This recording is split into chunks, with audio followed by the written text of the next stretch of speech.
Well, g'day traders, thanks for tuning in to this Monday market recap. What I'll do for you today is just take a look at the Dow Jones Industrial Average, followed by a couple of our top 12 individual trade setups, which we went through in our pro class over the weekend.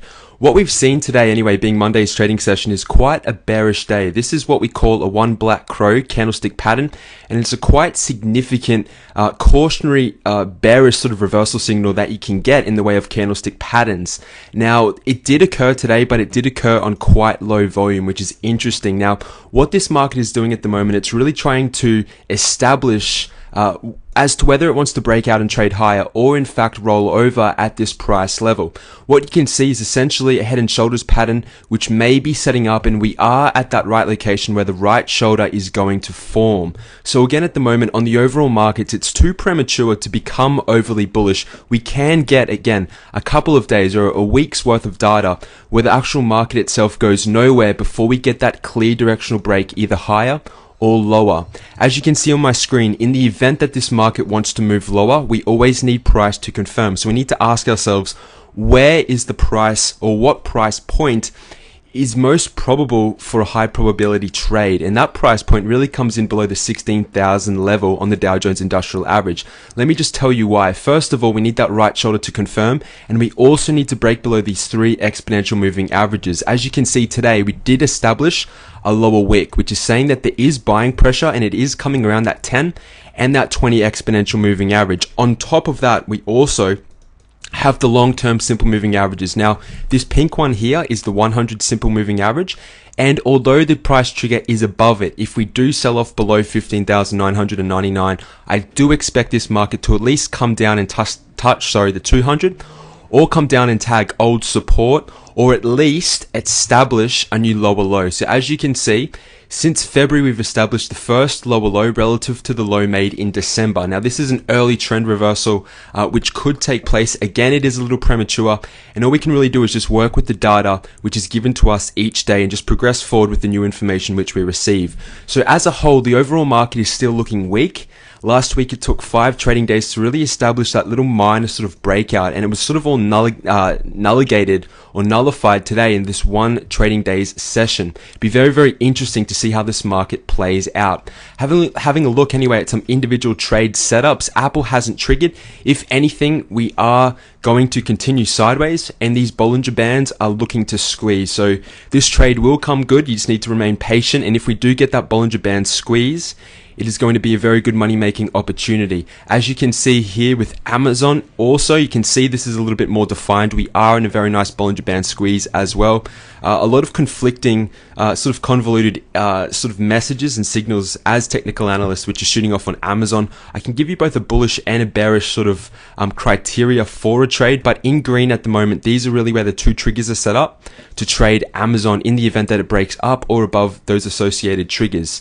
AXP, again, just struggling to move higher. This is one of the most bearish stocks that I'm actually tracking at the moment. Again, there's so many signals saying that this wants to tank. We've got what we call an exhaustion gap over earnings over here. We've also established some very, very strong bearish divergence. Now, this is the strongest technical indicator that we can get of a trend reversal. We have also established a lower low relative to this low over here in December, and we have again established what might be a new lower high. Even though it's pretty minimal, it's still there, and if anything, we could be setting up a little bit of a sideways channel or at least a consolidation on AXP. So really, the trigger for AXP this week is anything below $87.90 a share. Be looking to enter into that.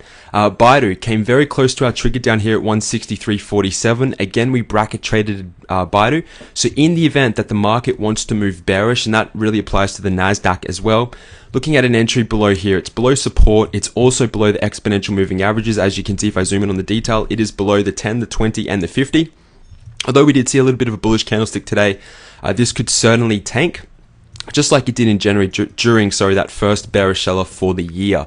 So we're excited about Baidu as well. These trades are really starting to formulate and happen before our eyes as price continues. Caterpillar, again, very, very neutral on Caterpillar. Yes, we did see a doji candlestick. This is often a nice turning point on the share. So what happens is that we congest back into those exponential moving averages, and then we see the bounce. So this can really go one of two ways. You can see my two entries at the moment. I've got that 98.89. That is above resistance, which we've knocked into during mid-February. So although the trade is coming together on Caterpillar, I do still think it needs more time to sort of materialize. FAS, not a whole lot to talk about here. Just really continuing sideways in a very tight trading zone.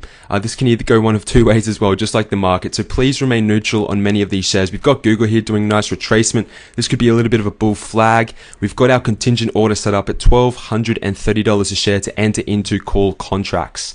HD, just hanging out above both of our triggers. I mean, lots of these shares on Monday anyway actually gapped down, but there still is a lot of bullish movement and a lot of buying pressure below them. As you can see today, we had quite a nice bullish candlestick. Even though the net movement was nothing, it was actually down 3 cents compared to Friday last week. The candle in and of itself is still saying that HD is healthy. We are holding above this gap. We are above the open window. So if it's any indication to get into HD, you do it on the break of these swing highs of this spinning top candlestick, which we got on Thursday. JPM, a nice little bearish trade we had set up in last week's Pivot Point Pro. Very, very close to our target down here at 55.54. I'd be very surprised if we do not hit that tomorrow. Netflix, again, a nice little retracement. We are setting up another little stair-step pattern here. We've got our bullish entry here at $460 a share, or just below that. And we have a nice little stop down here at $435 on that individual trade. So we'll see how that tracks as well. Starbucks, again, continuing in our direction. We have been in this since last week. Our initial entry was around $72.34. Very, very close to our ultimate target. If Starbucks moves 1 cent lower tomorrow, or at least opens neutral, I'd be looking to exit this trade for a profit. Really, the profit potential is almost nullified. We're almost at our max profit here. And you can always reset the trade up again at $68.29 a share. Finally, with XOM, again, just some continuation or some consolidation. This could be a little bit of a bullish pause before we get the next indication or the next movement higher. Although the market sold off quite dramatically today, you can see the actual movement in XOM is really nothing. If anything, it's just really tightly congesting, moving sideways. So this can be interpreted one of two ways. We are holding above the exponentials, which is healthy. We are also above the two simples, even though it's just telling us that the actual trend direction is sideways. One thing to pay attention to is the fact that these oscillators are very overbought.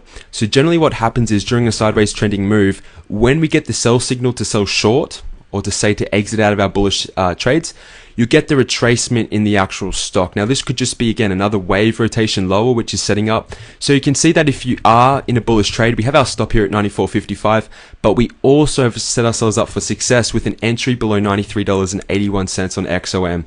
So quite interesting where the market's sitting at the moment. Very, very excited to see which way it'll go. I mean, you can analyze this as much as you want, but you're still going to come to the same conclusions. All right. Sometimes the messages and the signals which are being displayed by the market are not conclusive as to one direction or the other.